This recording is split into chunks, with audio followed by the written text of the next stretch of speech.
جو درود اس ذات پر مل کر صدا کہو، صلی اللہ صلی اللہ صلی اللہ کہو۔ بسم اللہ الرحمن الرحیم۔ السلام علیکم ناظرین، ہم آپ کو خوش آمدید کہتے ہیں پروگرام معاشی مسئلے شرعی حل میں۔ ناظرین، میں آپ کا میزبان آصف شہاب انصاری ہوں۔ میں ایک کاسٹ اینڈ مینجمنٹ اکاؤنٹنٹ ہوں اور فائنینشیل سیکٹر سے میرا تعلق ہے۔ یہ پروگرام بینک اسلامی کی جانب سے پیش کیا جا رہا ہے۔ اس پروگرام کا مقصد ناظرین یہ ہے کہ ہمارے جو روزمرہ کے معاشی معاملات ہیں اس کے بارے میں ہم شرعی نقطۂ نگاہ سے معلومات حاصل کر سکیں۔ اس سلسلے میں ہم نے دعوت دی ہے جناب مفتی ارشاد احمد اعجاز صاحب کو، جو کہ بینک اسلامی میں شرعیہ ایڈوائزر ہیں۔ ان کا شمار اسلامی معیشت کے جید علماء میں ہوتا ہے اور انہوں نے بنوری ٹاؤن اور دارالعلوم کراچی سے تعلیم حاصل کی ہے۔ آئیے ہم ان سے گفتگو کا آغاز کرتے ہیں۔ السلام علیکم مفتی صاحب۔ وعلیکم السلام ورحمۃ اللہ۔ مفتی صاحب، سب سے پہلے معیشت میں ہمارے جو روپے کے معاملات ہیں وہ ہم چاہیں گے کہ ہم آپ کے ساتھ ڈسکس کریں۔ پہلے تو روزگار کے بارے میں بتائیے کہ کیا اسلام نے کچھ لمیٹیشنز کچھ سیٹ کی ہیں کہ آپ روزگار کے سلسلے میں کہاں تک جا سکتے ہیں، یعنی کون کون سی آپ جو ہے وہ ذرائع استعمال کر سکتے ہیں اور کن سے اجتناب کیا جائے؟ بسم اللہ الرحمن الرحیم۔ اسلام ایک مکمل دین ہے جو کہ اللہ تعالیٰ نے اپنے آخری نبی صلی اللہ علیہ وسلم پہ نازل فرمایا ہے، اور مکمل دین ہونے کا مطلب یہ ہے کہ اسلام ایک ہمگیر دین ہے جس کے اندر اللہ تعالیٰ نے انسان کے اپنے ساتھ تعلق یعنی عبادات کو بھی بیان کیا ہے، انسانوں کے انسان کے ساتھ تعلق یعنی سماجی معاملات اور معاشی معاملات، معاشرتی معاملات، تمام چیزیں اس کے اندر بیان ہوئی ہیں۔ تو جب ہم یہ بولتے ہیں کہ اسلام ایک مکمل دین ہے تو اس کا مطلب یہ ہوتا ہے کہ اسلام ایک ایسا دین ہے جو ہمیں زندگی گزارنے کے تمام طریقوں کے بارے میں تعلیم دیتا ہے۔ اور جب ہم یہ چیز بولتے ہیں کہ اسلام ایک مکمل دین ہے تو اس کے ساتھ ساتھ دوسرا مفہوم یہ خود بخود سامنے آتا ہے کہ ایک اسلام ایک ایسا دین ہے جو چاہتا ہے کہ اس کے تمام پہلوؤں پہ عمل کیا جائے۔ چنانچہ اگر کوئی شخص بہت اچھا ہے حقوق اللہ کے معاملے میں لیکن حقوق العباد کے معاملے میں کوتاہی کرتا ہے تو اسلام اس کو ایک مکمل مسلمان یعنی ایک پرفیکٹ مسلم نہیں سمجھتا۔ یہ اچھا، ساتھ مجھے یہ بھی بتائیے کہ اگر جیسے بہت سے لوگ ہیں وہ چاہتے ہیں کہ ہم زیادہ سے زیادہ جو ہے وہ پیسہ حاصل کریں، کمائیں، تو کیا اس کے اوپر کوئی پابندی ہے کہ وہ خواہش رکھنا یا اس دور میں جو ہے آگے بڑھنا؟ اصل میں بات یہ ہے کہ اسلام اس چیز کی طرف توجہ دیتا ہے کہ انسان کی اس کائنات کا جو اصل مقصد ہے تخلیق کا اس کی طرف توجہ رہے، لیکن ظاہر ہے کہ اس مادی دنیا میں جب انسان آئے گا رہے گا تو اس کے ساتھ اس کی معاشی ضروریات لگی ہوئی ہیں جس کے بغیر اس کا گزارا نہیں ہو سکتا۔ تو اسلام معاشی تعلیمات اس طرح سے دیتا ہے کہ انسان اپنی زندگی کے جو بھی دوڑ دھوپ کرتا ہے معاش کے لیے وہ اس طریقے سے ہو کہ انسان کا اپنا گزارا بھی بہتر طریقے سے ہو، معاشرے کے جو دوسرے لوگ ہیں ان کے ساتھ بھی انصاف اور عدل کا معاملہ ہو اور اللہ کے ساتھ انسان کا تعلق قائم رہے۔ تو گویا کہ یہ اس کا مطلب یہ ہوا کہ اس کے اوپر کوئی پابندی نہیں ہے۔ ہاں، مطلب اسلام نے اس چیز پہ تو پابندی قطعاً نہیں لگائی ہے کہ انسان دولت کا حصول نہ کرے۔ دوسرے ادیان اور دوسرے دینوں میں اور اسلام میں ایک بڑا فرق یہ ہے کہ پچھلے ادیان میں یہ ایک بات سمجھی جاتی تھی کہ انسان مکمل جب ہوگا کہ جب وہ دنیا کو بالکل چھوڑ دے۔ اس کے مقابلے میں اسلام نے انسان کو تعلیم یہ دی ہے کہ انسان بقدر ضرورت دنیا کا حصول کرے، لیکن اس کے ساتھ شرط یہ لگا دی کہ وہ ان ذرائع کے طریق سے حصول کرے جو اللہ نے متعین کیے ہیں اور ان چیزوں سے اجتناب کرے جن چیزوں سے اللہ نے منع فرمایا ہے۔ اگر وہ اپنی زندگی کو صحیح معنوں میں مکمل طور پہ اسلام کے مطابق ڈھالنا چاہتا ہے تو جہاں اس کے لیے یہ ضروری ہے کہ اس کی عبادت اور اس کا اللہ سے معاملہ درست ہو، وہاں اس کے لیے یہ بھی ضروری ہے کہ اس کے معاشی معاملات اسلام کے بتائے ہوئے اصولوں کے مطابق ہوں۔ اچھا مفتی صاحب، بات یہ ہے کہ اب جیسے انسان نے روزگار کی حصول تو اس نے کیا، یعنی اس کو آمدنی حاصل ہو رہی ہے، آمدنی کے استعمال کے اوپر کیا کوئی پابندیاں ہیں کہ وہ کس طریقے سے اس کو استعمال کرے اور کس طریقے سے وہ اس کو نہ استعمال کرے؟ اس کے بارے میں ذرا مختصر جواب دیجیے گا، کیونکہ ہمارے ناظرین یہ چاہیں گے کہ آپ سے زیادہ سے زیادہ علم حاصل کریں، زیادہ سے زیادہ ہم آپ سے سوال کریں اور زیادہ سے زیادہ جو ہے وہ کچھ حاصل کر سکیں آپ سے۔ جی ہاں، اس بارے میں اسلام کی بڑی واضح ہدایات موجود ہیں کہ انسان جو حاصل کرے گا اس کو خرچ کہاں کرے۔ اللہ تعالیٰ نے انسان کو خود اس چیز کی ترغیب دی ہے کہ نمبر 1 انسان اپنی مادی ضروریات جو ہیں اس کو جائز طریقے سے پورا کرے، نمبر 2 معاشرے کے اندر وہ لوگ نادار جو لوگ صاحب حیثیت نہیں ہوتے یا باوجود کوشش کے وہ اتنا حاصل نہیں کر سکتے ان کا بھی کچھ اس میں حصہ رکھا جس کو زکوٰۃ اور صدقات کے ذریعے دیا جاتا ہے. اور تیسری چیز یہ کہ اللہ تعالیٰ کے جو چیزیں اللہ نے ممانعت فرما دی ہے جن کو حرام کہا جاتا ہے یا ناجائز کہا جاتا ہے، ان چیزوں کی طرف جانا، ان کے پر دولت خرچ کرنا، اس کو بھی منع قرار کر دیا گیا. تو گویا کہ انسان کے پاس جو دولت ہے اس کو خرچ کرنا وہ بھی اللہ کے احکام کے مطابق ہونا چاہیے، اس کا کمانا وہ بھی اللہ کے احکام کے مطابق ہونا چاہیے. مفتی صاحب، آپ سے ایک اور سوال یہ ہے کہ لوگ بہت زیادہ شاہ خرچی بھی کرتے ہیں، یعنی بہت زیادہ شو مارنے کا ان کا سلسلہ ہوتا ہے، یعنی ان کے پاس اتنا پیسہ ہوتا ہے کہ وہ سمجھتے ہیں کہ ہم اس کو بہت زیادہ ظاہر کریں. اس کے بارے میں شرعی حکم کیا ہے، ذرا بتائیے گا ہم کو. فضول خرچی کے بارے میں قرآن کریم میں اللہ سبحانہ و تعالیٰ نے 15ویں پارے میں بڑی واضح احکامات دیے ہیں کہ جو لوگ فضول خرچی کرتے ہیں وہ شیاطین کے بھائی ہیں. اس کا مطلب یہ ہوا ہے کہ ایک نہایت قبیح جرم ہے. ویسے تو فضول خرچی بڑی ریلیٹیو چیز ہے، ایک شخص کے لیے ایک چیز فضول خرچی ہو سکتی ہے، دوسرے کے لیے وہ ضرورت ہو سکتی ہے، لیکن اس کا ایک عام طریقہ کار جاننے کا یہ ہے کہ ایک شخص کی معاشرتی اور معاشی ضروریات کے مطابق کسی چیز پہ خرچ کرنے کے لیے مثلا 100 روپے درکار ہیں اور وہ شخص وہاں پہ 110 روپے 120 روپے خرچ کرتا ہے، تو یہ چیز کہلاتی ہے فضول خرچی. تو فضول خرچی اسلام نے اس کی ممانعت اس وجہ سے بھی ہے کہ یہ معاشرے کے اندر ایک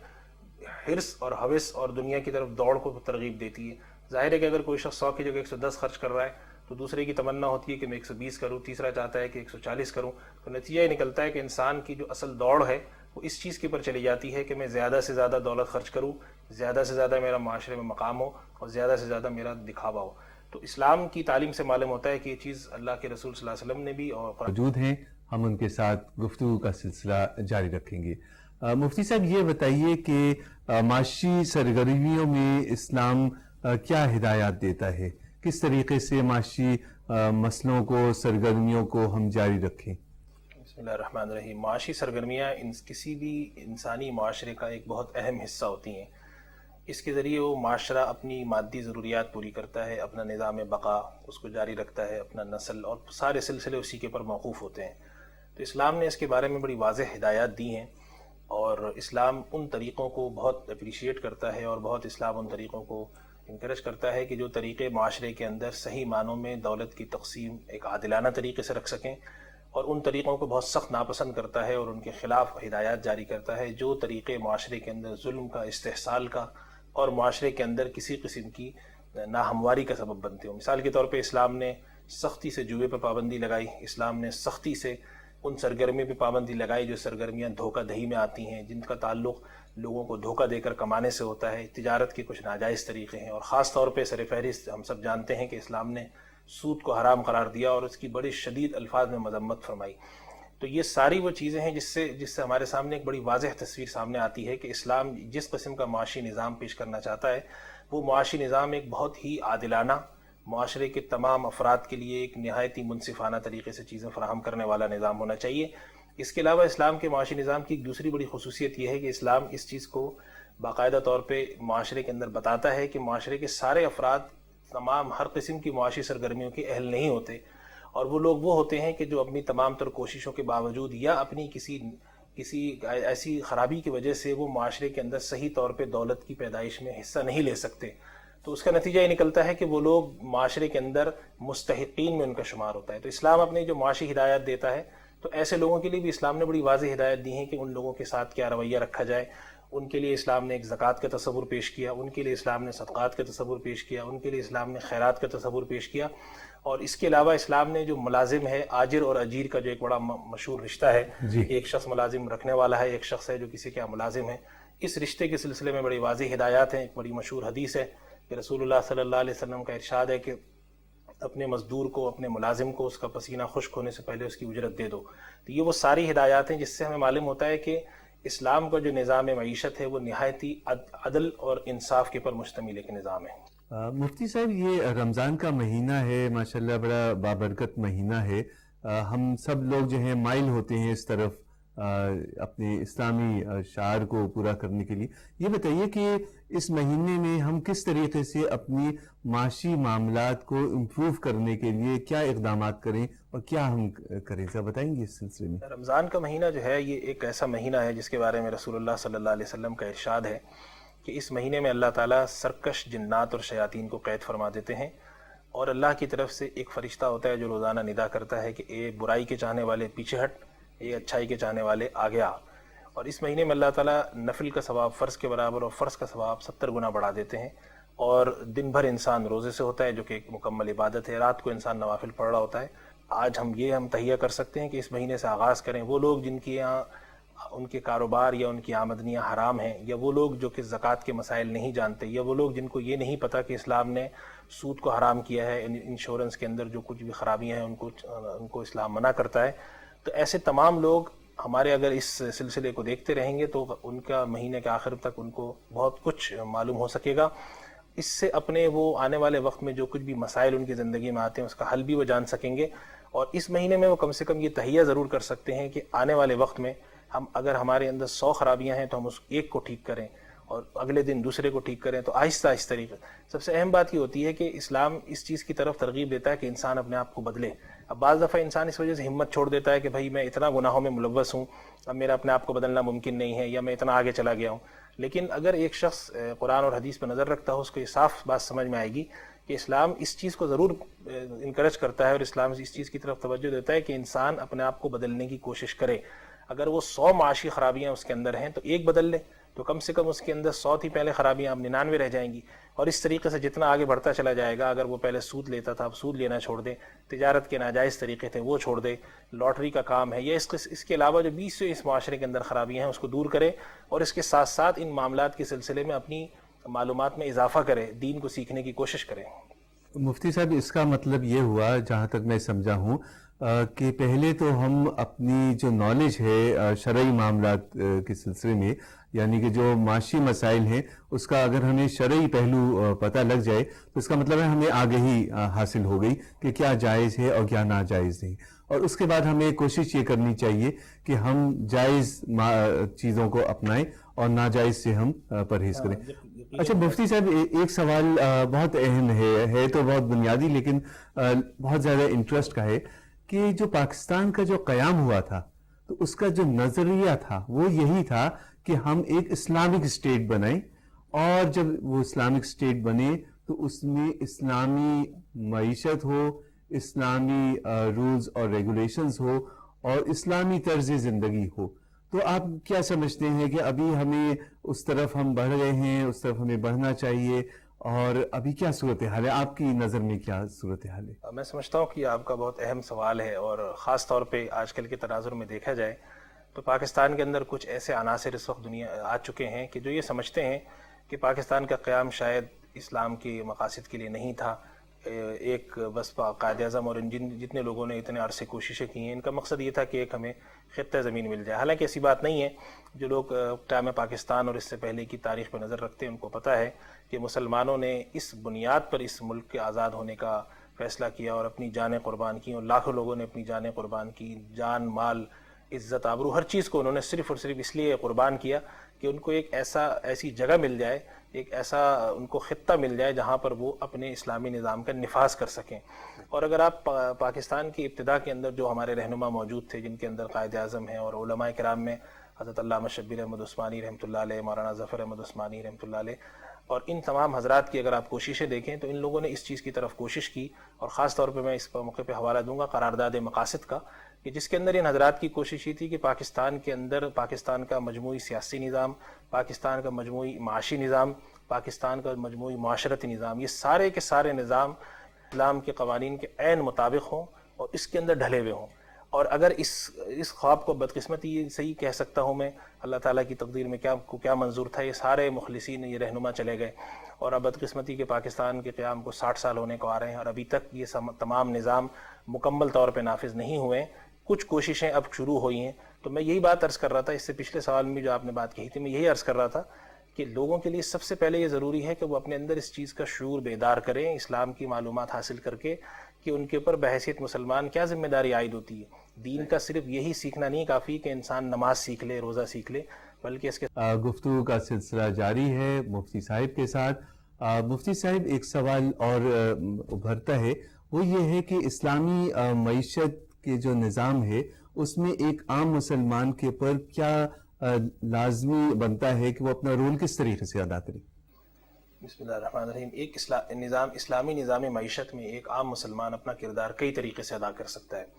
ظاہر سی بات ہے کہ معاشرہ جو ہے وہ ایک مجموعے کا نام ہوتا ہے جس کے اندر افراد ہوتے ہیں. تو معاشرے کا ہر فرد جو ہے وہ معاشرے کا ایک فرد ہے.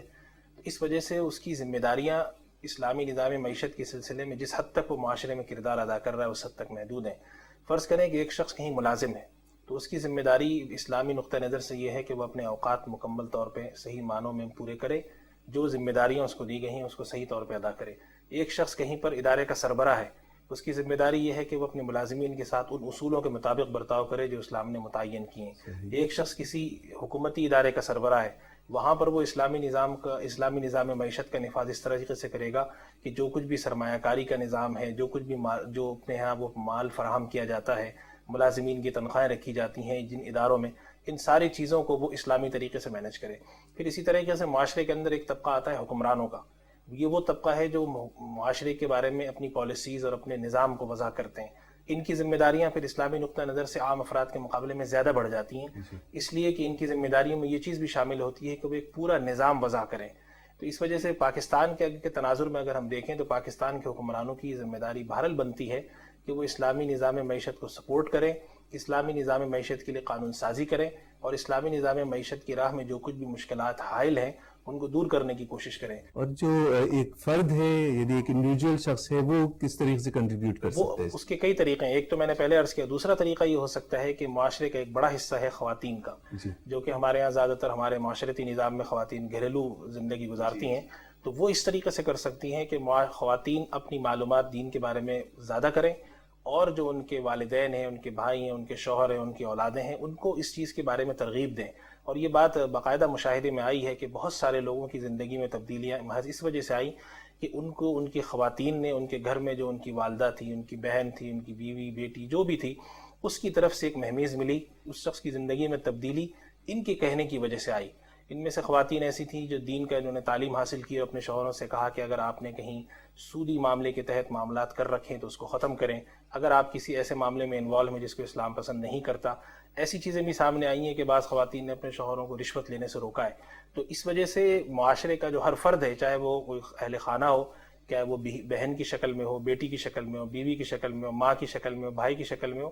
وہ اسلامی نظام معیشت کی احیاء کے لیے اس طریقے سے اپنی ذمہ داری ادا کر سکتا ہے کہ عملی طور پہ خود بھی اپنے پر نفاذ کرے اور جو کچھ بھی اس کے متعلقین عزیز و اقارب ہیں ان کے پر احسن طریقے سے نفاذ کی کوشش کرے. مفتی صاحب ایک اور سوال جو ہے, چونکہ یہ ایک پریکٹیکل لائف کے سوالات ہیں تو ہم چاہ رہے ہیں کہ ہم زیادہ سے زیادہ اس میں سے کچھ حاصل کر سکیں. یہ بتائیے کہ آج کل رمضان کے مہینے میں خاص طور پہ ذخیرہ اندوزی جو ہے وہ کافی عروج پہ پہنچ جاتی ہے, اس کے بارے میں شرعی کیا حیثیت ہے, کیا معاملہ ہے؟ اصل میں ذخیرہ اندوزی تو سب جانتے ہیں کہ ایک ایسا جرم ہے کہ جو قانوناً بھی جرم ہے دنیا کے جتنے مہذب معاشرے ہیں, اور اسلام نے بھی اس چیز کی طرف بہت سختی سے ممانعت فرمائی ہے. ایک روایت میں آتا ہے کہ رسول اللہ صلی اللہ علیہ وسلم نے مدینہ منورہ میں جب تاجر آیا کرتے تھے باہر سے, تو طریقہ کار لوگوں کا یہ ہوتا تھا کہ وہ باہر پہنچ جاتے تھے اور ان سے باہر ہی سودا کر لیا کرتے تھے تاکہ ان سے کم قیمت پہ مال خرید کے لا کے اپنے یہاں ذخیرہ کر لیں اور پھر یہاں زیادہ قیمت پہ بیچیں. تو رسول اللہ صلی اللہ علیہ وسلم نے اس کی سختی سے ممانعت فرمائی. اور اس کے علاوہ بھی بہت ساری احادیث اور ان سب سے معلوم ہوتا ہے کہ ذخیرہ اندوزی در حقیقت انسان کا ایک ایسا جو جسے کہتے ہیں ہوس کا چھپا ہوا ایک انسان کے اندر جو عنصر ہوتا ہے اس کو بجھانے کی کوشش ہوتی ہے, جس کے اندر انسان سامنے والے کی مجبوری کا ایک ناجائز فائدہ اٹھاتا ہے. چنانچہ ہمیں بعض روایات سے معلوم ہوتا ہے, ایک روایت میں آتا ہے کہ حضرت عثمان غنی رضی اللہ تعالیٰ عنہ کے کا سامان تجارت آ رہا تھا, بہت سارے اونٹوں پہ تھا. جب تاجروں کو معلوم ہوا تو وہ باہر پہنچ گئے اور حضرت عثمان غنی سے کہنے لگے کہ عثمان ہمیں تم یہ مال فروخت کر دو. تو حضرت عثمان غنی رضی اللہ تعالیٰ عنہ نے کہا تم مجھے کتنی قیمت دو گے؟ تو انہوں نے کہا کہ ہم دگنا دیں گے, یعنی 1 روپے کی چیز کی ہم 2 روپے دے دیں گے. کچھ نے کہا کہ ہم 6 گنا دیں گے, یعنی 1 کی قیمت کے 3 دے دیں گے. تو حضرت عثمان غنی رضی اللہ تعالیٰ عنہ نے فرمایا کہ بھئی میرا تو ایک ایسا سودا ہوا ہے جس میں مجھے 1 کے بدلے میں 10 مل رہے ہیں. تو وہ سب بولے تاجر کے عثمان یہ تو ممکن نہیں ہے کہ ہم ایک چیز کے 10 روپے دے دیں تمہیں. تو انہوں نے کہا کہ گواہ رہو میں نے یہ سارا مال اللہ کی راہ میں صدقہ کر دیا, اور سارا مال یہ کہہ کے انہوں نے مدینہ منورہ میں تقسیم کرا دیا. تو یہ بات اس سے ثابت ہوتی تھی کہ صحابہ کرام کے اندر یہ کیفیت تھی کہ جب مسلمانوں پہ کوئی کڑا وقت آئے یا مسلمانوں کی معاشی تنگیاں ایسی سامنے ہو تو اس میں مسلمانوں کی مدد کی جائے. اب جب رمضان کا مہینہ آتا ہے تو ظاہر ہے کہ رمضان کے مہینے میں اخراجات انسان کے بڑھتے ہیں, اور پھر عبادات اور اس میں مشغولیات کی وجہ سے کاروباری سرگرمیاں کچھ ان لوگوں کی کم ہو جاتی ہیں. تو لوگ اس کا فائدہ اٹھاتے ہیں کہ بھئی چیز ہماری بکنی ہے تو اس کی ذخیرہ اندوزی کر لیتے ہیں، اور ایسے طریقے سے کرتے ہیں جو ناجائز ہے۔ ظاہر جائز طریقہ بھی ہے، اسلام نے اس کا متعین کیا ہے کہ ایک شخص ہے ظاہر دکان میں وہ کچھ تو لا کے رکھے گا تاکہ بکے، لیکن ذخیرہ اندوزی بالکل ایک الگ چیز ہے جس میں انسان اتنا زیادہ مال اپنے پاس اکٹھا کرنے کی کوشش کرتا ہے کہ جس سے معاشرے کے اندر، بازار کے اندر جو ڈیمانڈ اینڈ سپلائی یعنی کہ طلب اور رسد ہے، اس کی قوتیں اس سے متاثر ہوتی ہیں اور معاشرے میں اس کی قیمت بڑھتی ہے، اور نتیجتاً صرف اسی کو فائدہ ہوتا ہے، جیسا کہ ہم نے پچھلے دنوں پاکستان میں چینی کے بحران میں یہ چیز ہم نے دیکھی تھی۔ اچھا مفتی صاحب، اسی کے ساتھ ایک اور جو مسئلہ ہوتا ہے وہ رمضان میں یہ ہوتا ہے کہ لوگ جو ہوتے ہیں وہ قیمتیں کافی بڑھا دیتے ہیں، یعنی وہی جو پھل ہے جو پہلے 100 روپے مل رہا ہو اس کو 200 روپے کر دیں گے، جو 20 روپے مل رہا ہو اس کو 60 روپے کر دیں گے۔ تو یہ زائد قیمت کیا مطلب بالکل جائز ہے کہ جتنی جی چاہیے قیمت چارج کر لیں، یا اس میں بھی کچھ شرعی حدود ہیں؟ اس حوالے سے جو بات میں نے پہلے عرض کی کہ اصل میں قیمتوں کا تعین جو ہے اسلام نے بازار پہ رکھا ہے، کہ اسلام یہ کہتا ہے کہ بازار میں چیز آنے دو اور لوگ بازار کے اندر جس طریقے سے خرید فروخت کریں اسلام اس کو قبول کرتا ہے، یعنی جسے ہم کہتے ہیں ڈیمانڈ اینڈ سپلائی، طلب اور رسد، وہ بگڑ جائیں، وہ طریقہ کار بہرحال ناجائز ہے اور اسلام نے اس کو ناپسند کیا۔ اور ہمارے یہاں جو قیمتیں بڑھتی ہیں اس میں ایک بڑا عنصر یہ ہوتا ہے کہ لوگ رمضان اور ایسے مہینوں پہ طلب رسد کو دیکھتے ہوئے بڑا مال ذخیرہ کر لیتے ہیں اور نتیجتاً زیادہ منافع کی حوث میں وہ دنیا تو بہرحال کما لیتے ہیں لیکن دینی اعتبار سے وہ بہت ہی گناہ اپنے ذمے لکھوا لیتے ہیں۔ مفتی صاحب، ہم نے جو بات کی وہ آمدنی کے سلسلے میں بات کی، اس کے ذرائع کے سلسلے میں بات کی، ہم یہ بھی جاننا چاہیں گے کہ یہ بتائیے کہ حلال آمدنی کمانے کے اثرات کیا ہوتے ہیں ایک معاشرے کے پر، کچھ بتائیں گے اس سلسلے میں؟ حلال آمدنی اس کا بہت بڑا اثر ہوتا ہے۔ رسول اللہ صلی اللہ علیہ وسلم کا ارشاد ہے کہ وہ بدن، وہ جسم جو کہ حرام آمدنی سے پلا ہوا ہو وہ جنت میں نہیں جا سکتا، اور عبادات کا بڑا جو قبول ہونا ہے وہ اس پر منحصر ہے کہ انسان کی آمدنی کتنی حلال ہے اور کتنی حرام ہے۔ تو آج کل کے زمانے میں بدقسمتی سے لوگ ان چیزوں پہ توجہ نہیں دیتے، وہ سمجھتے ہیں کہ حلال ہو تو بھی کوئی فرق نہیں پڑتا، حرام ہو تو بھی نہیں پڑتا، لیکن حقیقت یہ ہے کہ اگر ہماری آمدنی حلال نہیں ہے تو ہماری عبادات، ہمارا حج، ہمارا روزہ، ہماری زکوٰۃ، ان ساری چیزوں کی قبولیت کے بارے میں کچھ نہیں کہا جا سکتا، ممکن ہے کہ قبول نہ کریں۔ اللہ تعالیٰ اپنے فضل و کرم سے قبول کر لیں وہ جانے، لیکن جو اصول انہوں نے اپنی کتاب میں اور اللہ کے رسول صلی اللہ علیہ وسلم نے ہمیں اپنی احادیث میں بیان کیے ہیں، اس سے ہمیں یہ صاف معلوم ہوتا ہے کہ حلال آمدنی جس شخص کی نہ ہو اس کی یہ تمام عبادات اس کی قبول ہونے کا بھی امکان ہوتا ہے کہ نہ ہو، اور دوسری چیز یہ کہ قیامت کے دن بھی اس کو بہت سخت قسم کے نتائج کا سامنا کرنا پڑنے کا امکان ہے۔ مفتی صاحب، آپ کا بہت بہت شکریہ۔ بینک اسلامی کا ہے عزم آپ کی خدمت درست انداز میں۔